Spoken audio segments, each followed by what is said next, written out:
29व्या वर्षामध्ये फार मोठा विजय केला त्याने. इतका म्हणजे आनंद झाला, खूप आनंद झाला. त्याच्यात सापड खावी लागली, शाई फेकण्यात आली, नाही तिथे त्याला झोपावं लागलं मच्छरामध्ये याच्यामध्ये. आज त्याचा एवढा मोठा विजय झाला, खूप मोठा विजय झाला.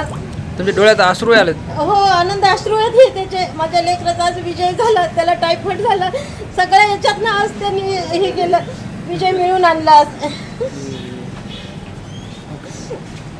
रात्रभर झोपा नव्हत्या आम्हाला, 3 पर्यंत पहाटच्या झोपा येत नव्हत्या. लेकराचं काय होतं काही नाही, एवढं आम्ही परेशान होतो. आज खूप छान वाटायला लागले.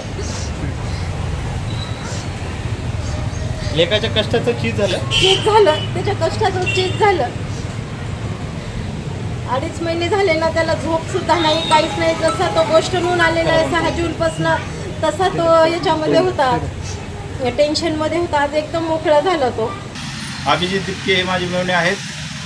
त्यांनी जे विद्यार्थ्यांसाठी नीट एक्झाम पेपर फुटी दरम्यान ज्या विद्यार्थ्यांच्या आत्महत्या झालेल्या आहेत, त्यासाठी जे आंदोलन त्यांनी उभं केलं होतं बोस्टन अमेरिकेमधून, आणि भारतामध्ये संबंध राज्यामध्ये हे आंदोलन पेटलं होतं. याच्या मुख्य मागण्या होत्या की शिक्षण मंत्र्याचा राजीनामा झाला पाहिजे. तो राजीनामा झालेला आहे, त्याबद्दल सर्व विद्यार्थ्यांचे मनपूर्वक आभार. आणि फक्त राजीनामा होऊन कामाचा नाही आहे, तर ज्या विद्यार्थ्यांच्या आत्महत्या झालेल्या आहेत त्यांना 1 कोटी प्रत्येकी कुटुंबाला मिळाले पाहिजेत, ही पण मोठी मागणी आहे.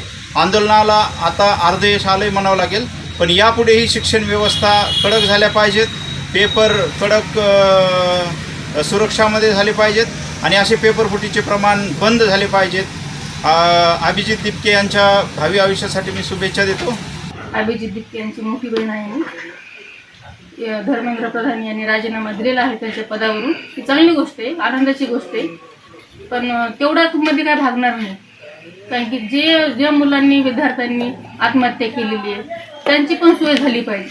त्यांच्या घरी काय आहे, कमी नाही, काय जास्त झालेले ते बघावं, आणि त्यांच्या घरी काय आहे ते त्यांची मदत पुरवावी, आणि ज्यांचं नुकसान झाले त्यांना पण द्यावं. कारण की त्या आम्हाला त्याच्यावर विश्वास होताच की हा काही ना काहीतरी करणार आहे म्हणून, आणि त्याने ते केलं. 1.5-2 महिने आईवडिलापासून, बहिणीबाळापासून, त्यांच्या म्हणजे गावातल्या लोकांपासून लांब राहून त्यांनी 2 महिने संघर्ष केला.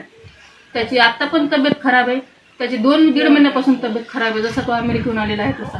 पण त्यांनी संघर्ष केला, देवाने त्याला त्याचं फळ दिलेलं आहे, आणि इथून पुढं त्याने असेच काही काम करावे, चांगले करावे, ही शुभेच्छा त्याला.